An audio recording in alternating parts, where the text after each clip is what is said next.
টাটকা সুখগুলি আরামগুলি যারা বর্জন করে আল্লাহ রাব্বুল আলামিনকে বিশ্বাস করে যারা জীবন পরিচালনা করেছে, আল্লাহ পাক তাদের জন্য জান্নাত রেখেছেন এবং তাদের জন্য বলছেন সাবিকু ইলা মাগফিরাতিম মির রাব্বিকুম ওয়া জান্নাতিন আরদুহা কাআরদিস সামাই ওয়াল আরদ উইদ্দাত লিল্লাযীনা আমানু বিল্লাহি ওয়া রাসূলিহি।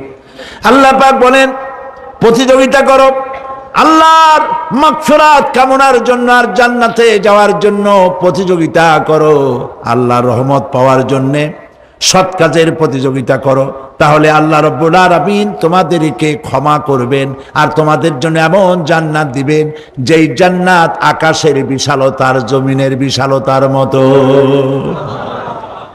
এই বিরাট জান্নাত তোমাদেরকে দিবেন। এই জান্নাত চিরস্থায়ী সুখ এবং শান্তির জায়গা হবে। মাসালুল জান্নাতিল্লাতী উইদাল মুত্তাকুন ফিহা আনহারুম মিন মাইন গায়রি আসিনিন ওয়া আনহারুম মিন লাবানিন লাম ইয়াতাগায়্যার তা'আমুহু। আল্লাহ পাক বলছেন জান্নাত আল্লাহ পাক ওয়াদা করেছেন মুত্তাকীদের জন্য। আল্লাহ পাক জান্নাত দিবেন যে জান্নাতের ভেতরে রয়েছে মধুর প্রস্রবণ, রয়েছে দুধের প্রস্রবণ, রয়েছে সেখানে স্বচ্ছ পানীয় পানির প্রস্রবণ রয়েছে। এই সুন্দর জান্নাত ঝর্ণা ধারা আল্লাহ পাক সৃষ্টি করেছেন, বাগ বাগিচা দিয়ে ভরে রেখেছেন জান্নাত। সেই জান্নাতে জান্নাত হবে এয়ার কন্ডিশন, রৌদ্রের তাপ হবে না সেখানে, রৌদ্রের খরতাপ হবে না সেখানে, ঠান্ডার প্রচন্ডতা থাকবে না। কিরকম হবে জায়গাটা? আল্লাহ পাক বলছেন মুত্তাকিনা আলাল আরাইকি লা ইয়ারাউনা ফিহা শামসান ওয়ালা জামহারিরা ওয়া দানিয়াতান আলাইহিম যিলালুহা ওয়া যুল্লিলাত কুতুফুহা তাযলিলা। আল্লাহ পাক এমন জান্নাত রেখেছেন, সেই আল্লাহ পাক সেই জান্নাতের ভিতরে জান্নাতীরা ঠেস লাগায়া মুখোমুখি অবস্থায় তারা সেখানে বসবে, আর জান্নাতীদের মনের মধ্যে কোনো দুঃখ থাকবে না, পেরেশানি থাকবে না। পৃথিবীতে মানুষের দুঃখ থাকে, পেরেশানি থাকে, সেখানে কোনো দুঃখ আর পেরেশানি থাকবে না। সেই জায়গাটা হবে শীতাতপ নিয়ন্ত্রিত, না শীত না গরম, চির বসন্ত বিরাজ করবে। জান্নাতীরা সেখানে থাকবে। এই সুন্দর জান্নাত আল্লাহ পাক রেখেছেন মুত্তাকীদের জন্য। সুবহানাল্লাহ। কাফেরদের জন্য জান্নাত হবে, জাহান্নাম হবে চিরকাল। খালিদিনা ফিহা আবাদান, চিরকাল কাফেররা জাহান্নামে থাকবে। সর্বশেষ যে ব্যক্তি জাহান্নাম থেকে মুক্তি লাভ করবে তাকে আল্লাহ পাক বলবেন, ফেরেশতাদেরকে বলবেন, ও আমার ফেরেশতারা আমার এই বান্দাকে জান্নাত এবং জাহান্নামের মাঝখানে রেখে দাও। জান্নাত এবং জাহান্নামের মাঝখানে লোকটি যখন থাকার জায়গা পাবে সে জান্নাতের দিকে তাকায়া দেখবে আর কাঁদতে থাকবে।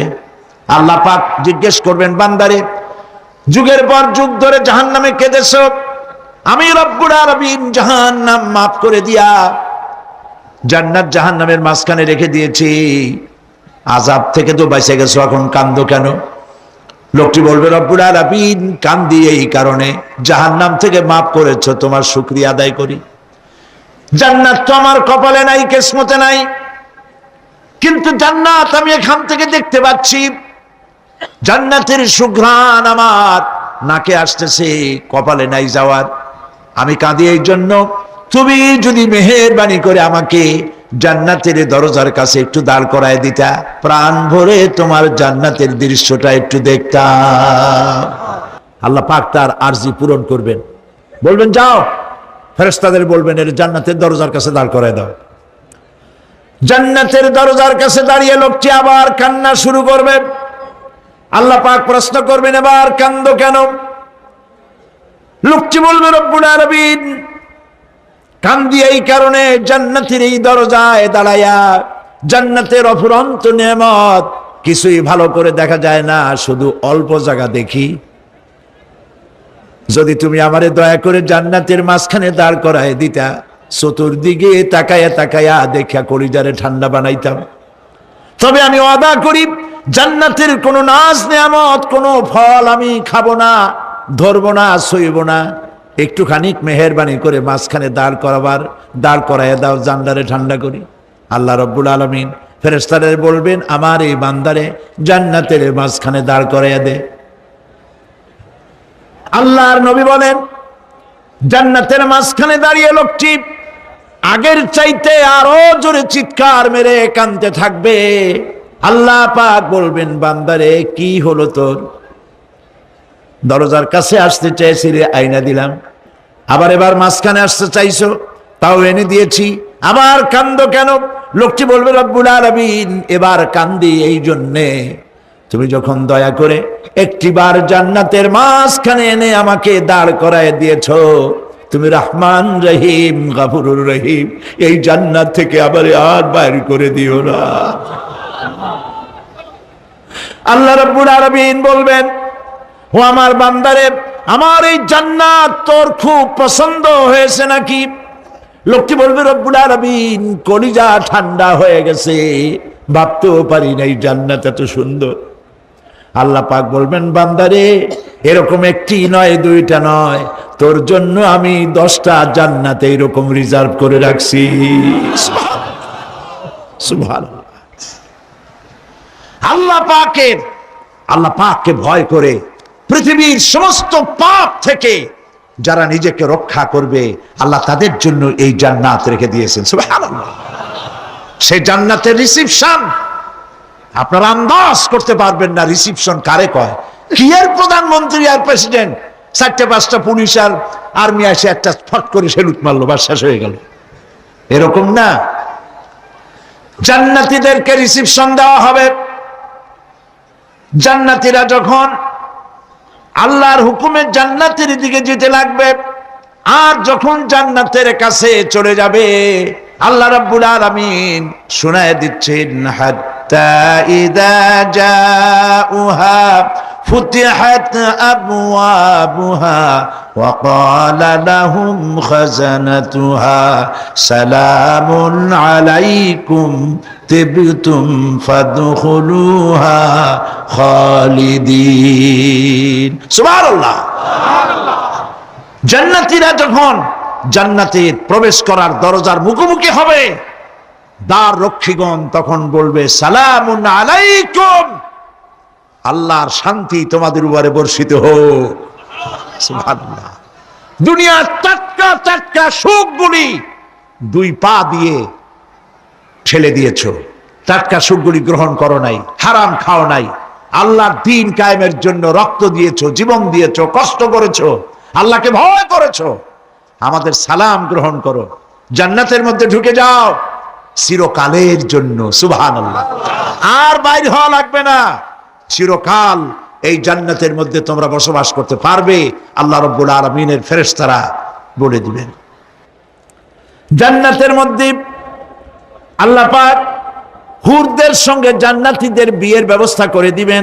কোরআনে কারিমে আল্লাহ পাক বলেন, মুত্তাকিইনা আলা সুরুজিম মাসফুফাতিন ওয়া যাওয়াজনাহুম বিহুরিন ঈন। সামনাসামনি ভাবে সাজানো সারি সারি আসন সমূহের উপর তারা ঠেস লাগায় বসে থাকবে, আর আল্লাহ রাব্বুল আলামিন হুরদের সাথে জান্নাতীদের বিয়ের ব্যবস্থা করে দিবেন। যেসব হুরের সঙ্গে বিয়ে হবে তাদের আল্লাহ পাক বিবরণ দিচ্ছেন, কি রকম হবে তারা। লাম ইয়াতমিসহুন্না ইনসুন ওয়ালা জান, এর পূর্বে জিন এবং ইনসান এদেরকে কেউ স্পর্শ করে নাই। কি রকম তারা? কাআন্নাহুন্নাল ইয়াকুতু ওয়াল মারজান, যেমন ঝিনুকের ভিতরে মণিমুক্তা থাকে, এইভাবে আল্লাহ পাক তাদেরকে পবিত্র করে রেখে দিয়েছেন। আমার প্রিয় ভাইয়েরা, আল্লাহ রাব্বুল আলামিন কোরআনে কারীমের ভিতরে বলেছেন ফাবিআইয়ি আলা'i রাব্বিকুমা তুকাযযিবান। জান্নাত দান করে আল্লাহ পাক এবার জান্নাতীদেরকে সম্বোধন করে বলবেন, ইয়া ইবাদি লা খাউফুন আলাইকুমুল ইয়াওমা ওয়ালা আনতুম তাহজানুন। হে আমার বান্দারা, লা খাউফুন আলাইকুমুল ইয়াওম, আজ আর কোনো ভয় নাই। সুবহানাল্লাহ, সুবহানাল্লাহ। আজ আর কোনো ভয় নাই, কোনো চিন্তাও নাই, আরামে এই জান্নাতের মধ্যে বসবাস করো। এরপরে আল্লাহ পাক জিজ্ঞেস করবেন, ও আমার জান্নাতীরা, আমি যেসব ওয়াদা করছিলাম আমার ওয়াদা মোতাবেক সমস্ত নিয়ামত পেয়েছো? তারা বলবে হ্যাঁ পেয়েছি, সব নিয়ামত আপনার ওয়াদা মোতাবেক সব পেয়েছি। আল্লাহ রাব্বুল আলামিন বলবেন সব পাও নাই, ওয়ালাদাইনা মাজিদ, আমার কাছে আরো বেশি আছে। সুবহানাল্লাহ, আমার কাছে আরো বেশি আছে। জান্নাতীরা বুঝবে না সে আরো বেশিটা কি, এর থেকে আর বেশি কি। প্রিয় ভাই সব, নবী করিম সাল্লাল্লাহু আলাইহি সাল্লাম বলেছেন জান্নাতের সুখ আর শান্তি কোন চোখ নাই যা দেখেছে, যা কোন অন্তঃকরণ নাই যা কল্পনা করতে পেরেছে। এই জান্নাত মুত্তাকিদের জন্য আল্লাহ রাখছেন। সুবহানাল্লাহ। জান্নাতীরা ভাবতেও পারবে না সেই নিয়ামতগুলি কি। প্রিয় ভাই সব, সেই মুহূর্তে আল্লাহর নবী মুহাম্মদুর রাসূলুল্লাহ সাল্লাল্লাহু আলাইহি ওয়াসাল্লাম বলবেন, রব্বুল আলামিন, আমার উম্মতেরা জান্নাতীরা বুঝতে পারে নাই আপনার কাছে কি নিয়ামত আরো বেশি আছে। আমার এই উম্মতেরা জান্নাতীরা আপনার ওয়াদা মোতাবেক সব পেয়েছে, কিন্তু একটি জিনিস এখনো তাদের কিসমতে হয় নাই।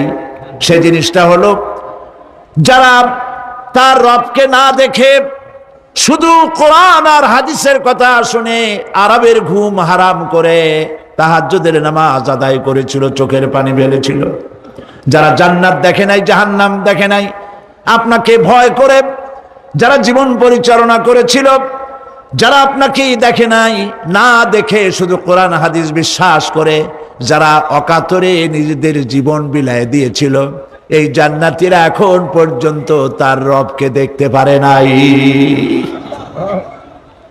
আল্লাহ রাব্বুল আলামিন তার সামনে থেকে ৭০,০০০ পর্দা সরে যাবে।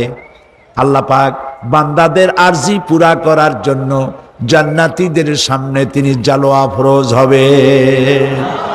কোরআন শরীফের ভিতরে আল্লাহ পাক বলেন, জান্নাতীরা তারা আল্লাহর দিকে, জান্নাতীরা তার রবের দিকে তাকিয়ে থাকবে, আর রব তার বান্দাদের দিকে তাকায়া থাকবে।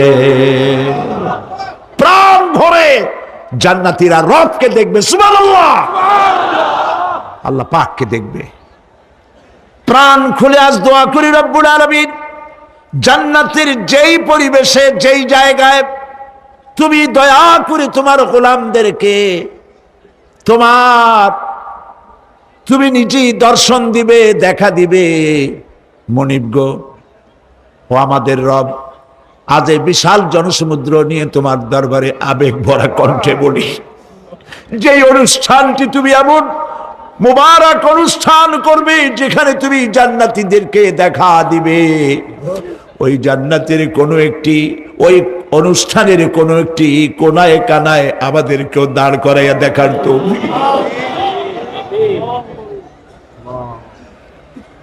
প্রিয় ভাই সব, আল্লাহ রাব্বুল আলামিন মানুষের সামনে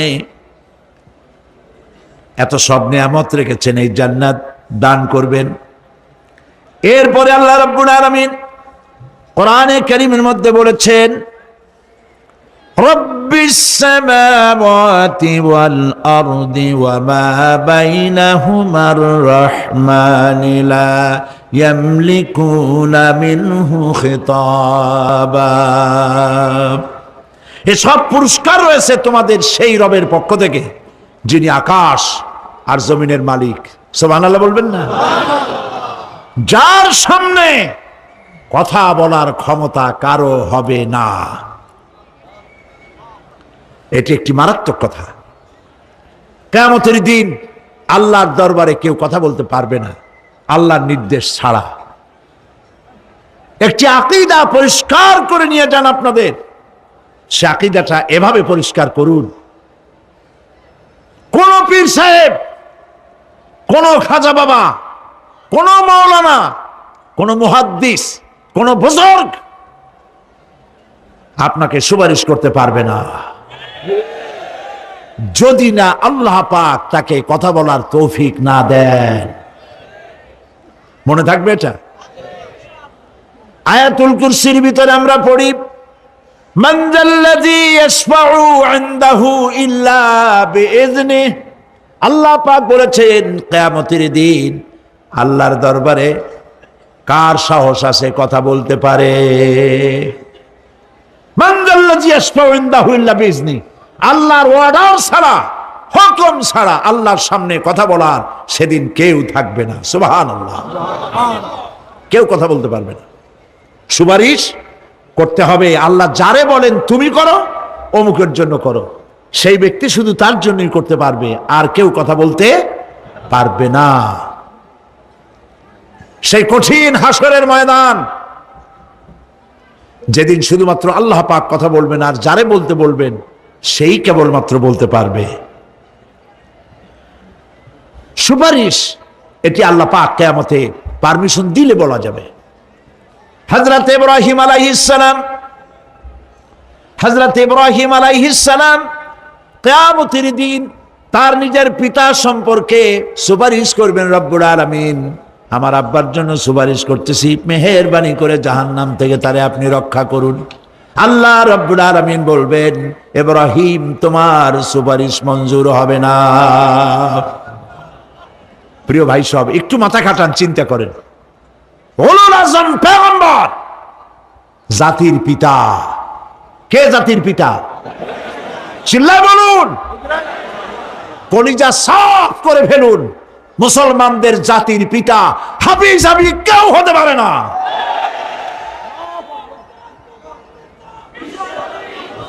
মিল্লাতা আবিকুম ইব্রাহিম।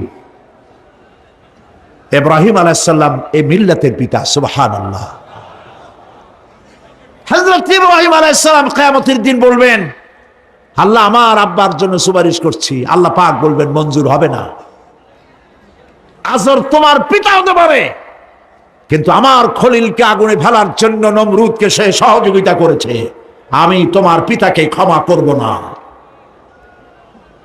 নবী করিম সাল্লাল্লাহু আলাইহি সাল্লামকে সাহাবায়ে কেরাম জিজ্ঞেস করেছেন, হে রাসূল, আপনার আব্বা এবং আম্মার অবস্থা কি হবে?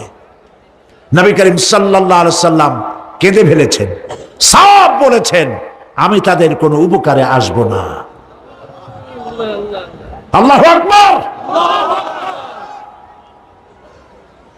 আপনি মনে করছেন নাকি যে ইয়া নবী সালাম আলাইকা বলি অমনি নবী সুপারিশ পাবেন? এত সহজ। কতগুলা রসগোল্লা খাইলেন আর বড় একটা মিছিল করলেন আর অমনি চলে যাবেন? পৃথিবীর সব মানুষ, সাহাবায়ে কেরাম বাদ দেন, পৃথিবীর সমস্ত মানুষ একত্রিত হয়ে আবু তালেব রাসূলুল্লাহকে যে ভালোবেসেছেন, ওর 1000 ভাগের 1 ভাগও সারা দুনিয়ার মানুষ রাসূলুল্লাহকেই ভালোবাসতে পারবে? পারবে? নিজের ছেলে আলীকে, আলী রাদিয়াল্লাহু তাআলা আনহুকে আলাদায় বিছানায় শোয়াইয়া, ছোট্ট মানুষ হযরত আলী আলাদা জায়গায় রাখিয়া, মুহাম্মদুর রাসূলুল্লাহ সাল্লাল্লাহু আলাইহি ওয়াসাল্লাম এতিম মানুষ, তারে কলিজার সাথে বুকের মধ্যে আশ্রয় দিয়ে আগলে রেখেছেন বুক ভরে। সেই আবু তালেব মৃত্যুর সময় নবী করিম সাল্লাল্লাহু আলাইহি ওয়াসাল্লাম বলেছিলেন, চাচা একটি বার আমার কানে তাওহীদের কালেমা শোনায় দেন। আবু তালেব, তার কিসমতে ছিল না কালেমা। মরে যাওয়ার পর একজন সাহাবী বলেছিলেন, ইয়া রাসূলুল্লাহ, মৃত্যুর সময় আবু তালেবের মুখ আমি নড়তে দেখেছি, তিনি কালেমা পড়েছেন সম্ভবত। রাসূলুল্লাহ সাহেব বলেছেন, আমি শুনি নাই। এত ভালোবাসার পরেও হাদিস শরীফে এসেছে আবু তালেব জাহান্নামে যাবে। কোথায় যাবে? জাহান্নামে। সবচাইতে কম আযাব হবে কার? আবু তালেবের। কম আযাবটা কি? হাদিস শরীফে এসেছে কম আযাব হলো জাহান্নামের আগুন দিয়ে এক জোড়া জুতা তৈরি করে আবু তালেবের পায়ে পরিয়ে দেওয়া হবে। সেই জাহান্নামের আগুনের তৈরি করা জুতার তাপে আবু তালেবের মাথার ঘিলুগুলো টকবক করে বউ পড়তে লাগবে। এত ভালোবেসে যদি কিয়ামতে উপায় না হয়, আপনি ইয়া নবী সালাম আলাইকা, ইয়া রাসূল সালাম আলাইকা, আর কতগুলো জিলাপি খাইলেন, বড় একটা মিছিল করলেন। প্রিয় ভাই সব, এইসব বিদআত ছাড়ুন, এগুলি সুস্পষ্ট বিদআত।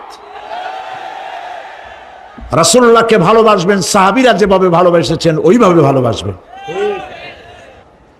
আল্লাহ রাব্বুল আলামিন বলেন, যালিকাল ইয়াউমুল হক ফামান শাআ আত্তাখাযা ইলা রাব্বিহি মাআবা। এই দিনটি অবশ্যই আসবে, সেদিনটি নিশ্চিতভাবে আসবে। আর এখন যার ইচ্ছা সে তার রবের দিকে অগ্রসর হোক।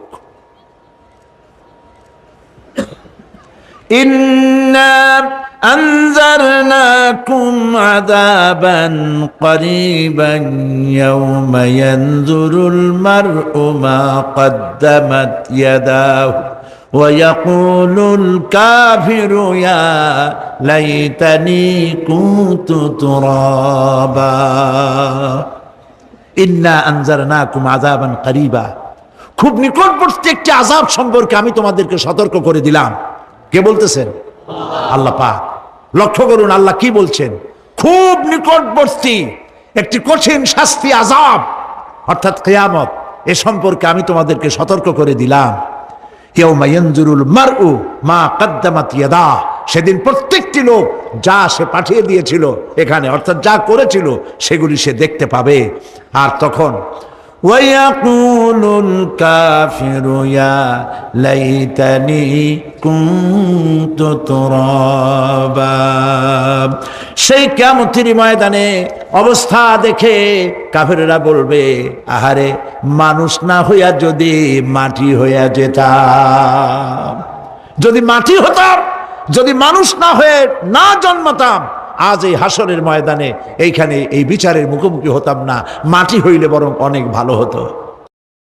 এই পৃথিবীতে আমরা এসেছি, চলে যাব, যাওয়ার আগে এই কোরআন একটি বিশাল জনগোষ্ঠী এমন বানাতে চেয়েছে যে জনগোষ্ঠী এই কোরআন দিয়ে একটি বিশাল সমাজ গড়বে, রাষ্ট্র গড়বে, এমন রাষ্ট্র গড়বে যেই রাষ্ট্রে দুঃখ থাকবে না, অশান্তি থাকবে না, যেখানে সুখ থাকবে, সমৃদ্ধি থাকবে, আর কিয়ামতের দিন আল্লাহর জান্নাতে তারা চলে যাবে। তেমন একটি সমাজকে আমরা চাই। সবাই বলেন সেরকম একটি সমাজকে আমরা চাই। প্রিয় ভাই সব, কিয়ামতের দিন আমরা যেতে চাই জান্নাতে। কোথায় যেতে চাই বলেন? জোরে বলেন। এই জান্নাতে যাওয়ার জন্য দুইটা কাজ করতে হবে। কয়টা কাজ? আল্লাহ রাব্বুল আলামিন বলেন, ফামান কানা ইয়ারজু লিকাআ রাব্বিহি ফালইআমাল আমালান সালিহান ওয়া লা ইউশরিক বিইবাদাতি রাব্বিহি আহাদা। আল্লাহ পাক বলেন, যে বাজারা আমার সঙ্গে দেখা করতে চায় কিয়ামতে, দুইটা কাজ করা লাগবে। বলেন কয়টা কাজ? একটা হলো নেক আমল। কি আমল বলেন? নেক আমল। নেক আমল কারে বলে? নেক আমল করতে হলে আবার দুইটা শর্ত লাগে। এক নম্বরে কাজটা করতে হবে আল্লাহরে খুশি করার জন্যে। কারে খুশি করার জন্য? একটা মাদ্রাসা বানাইছি যাতে লোকেরা বলে যে বড় একটা মাদ্রাসা বানাইছে, এই জন্য মাদ্রাসা বানাবেন, মসজিদ বানাবেন, হসপিটাল বানাবেন, যা কিছু করেন নিয়ত হবে আল্লাহকে খুশি করা। নিয়ত হবে কারে খুশি করা? আল্লাহ পাককে খুশি করা। এই হলো নেক আমলের প্রথম শর্ত, কাজ হবে আল্লাহকে খুশি করার জন্য। দুই নম্বরে কাজটি হতে হবে সুন্নতে নববী সাল্লাল্লাহু আলাইহি ওয়াসাল্লামের উপরে। মনে থাকবে, দাড়ি রাখবো, কেন রাখবো? রসুলের সুন্নত। রাখবো কারে খুশি করার জন্য? আল্লাহ খুশি করার জন্য। রাখবো কার মতো? রবীন্দ্রনাথের মতো, কার্ল মার্কসের মতো, কবির মতো নয়। রাখতে হবে কার মতো? নবীর মতো। বুঝে নেন, কাজটা হতে হবে আল্লাহকে খুশি করার জন্য। 2 নম্বরে কাজটা হতে হবে সুন্নতে নববী সাল্লাল্লাহু আলাইহি ওয়াসাল্লামের উপরে হতে হবে। তাহলে এই হলো 1 নম্বর। জান্নাতে যাওয়ার জন্য, আল্লাহর সাথে দেখা করার জন্য 1 নম্বরের কাজ হলো নেক আমল। বলেন 1 নম্বরের কাজ কি? 2 নম্বরের কাজ ওয়ালা ইউশরিক বিইবাদাতি রাব্বিহি আহাদা। আল্লাহ রাব্বুল আলামিনের ইবাদতের সাথে কাউকে শরীক স্থাপন করা যাবে না। আমরা যারা মুসলমান, অধিকাংশ মুসলমান শিরকের ভিতরে মুবতালা হয়ে আছে। বিশ্বাস করেন কিনা বলেন? কাফেরেরা তো মুশরিক আছেই, ওরা তো মুশরিক আছেই, কিন্তু আমরা মুসলমানেরা আমাদের আমলের মধ্যে, আমাদের অজান্তে সবের নিয়তে অনেক শিরক আমরা করে বসি। নাউজুবিল্লাহ, বলেন নাউজুবিল্লাহ। এই জন্য আমি বারবার সতর্ক করি, নিজেকেও করি, আপনাদেরকেও করি। এই কারণে করি, শিরকের গুনাহ আল্লাহ মাফ করবেন না। ইন্না শিরকা লাযুলমুন আযীম। শিরক মস্ত বড় অপরাধ, জুলম, আল্লাহ মাফ করবেন না। আল্লাহর কাছে কান্দে কান্দে মাফ চাওয়া লাগবে যে আল্লাহ শিরক থেকে আমাকে রক্ষা করো, বাঁচাও। অনেক গোপন শিরক আছে। মাজারে যান, পীর সাহেবের কাছে যান, মনে যদি নিয়ত থাকে উনি ফু দিলে আমি ভালো হবই, উনি তাবিজ দিলে আমার বাচ্চা হবেই, উনি আমারে দয়া করলেই আমার ব্যবসায় উন্নতি হবেই, এইটার নাম শিরক। এটার নাম কি? ওয়াইজা সাআলতা ফাসআলিল্লাহ ওয়াইজা ইসতাআনতা ফাসতাইন বিল্লাহ। যা বলার আল্লাহরে বলো, আর যা চাওয়ার কার কাছে চাও? চিল্লায় বলেন। কলিজাটাকে পরিষ্কার করে যান আজকের মাহফিলে। এই কলিজায় কারো প্রতি কোনো ভয় রাখবো না আল্লাহ ছাড়া। ভয় করব কারে বলেন? মোহব্বত আল্লাহ ছাড়া, এত বেশি মোহব্বত আর কাউকে করব না। আল্লাহ তাআলা আমাদের কলিজায় তোমার ভয় এবং মোহব্বত দিয়ে ভরে দাও। রাসূলের মোহব্বত দিয়ে আমাদের দিলকে ভরে দাও। বিশ্বাস করুন ভাই সাহেব, কোরআন শরীফ আমার সামনে, বিশ্বাস করুন, দেশি পীর বিদেশি পীর, খাজা বাবা দেশি এবং বিদেশি, কেউ আপনার ভাগ্য বদলাই দিতে পারবে না। এর পিছনে দৌড়ায় দৌড়ায় কোনো লাভ নয়। এতক্ষণ মসজিদের ভেতরে বসে আল্লাহর কাছে কাঁদেন। ওয়াকালা রাব্বুকুম উদউনি আস্তাজিব লাকুম। তোমার রব বলেছে আমারে ডাকো, আমি ডাকের সাড়া দিয়ে দেব। সুবহানাল্লাহ। আর আল্লাহ বলেছেন আমার ইবাদতের সাথে কাউকে শরীক করবে না। খবরদার। আলাইসাল্লাহু বিকাফিন আবদা।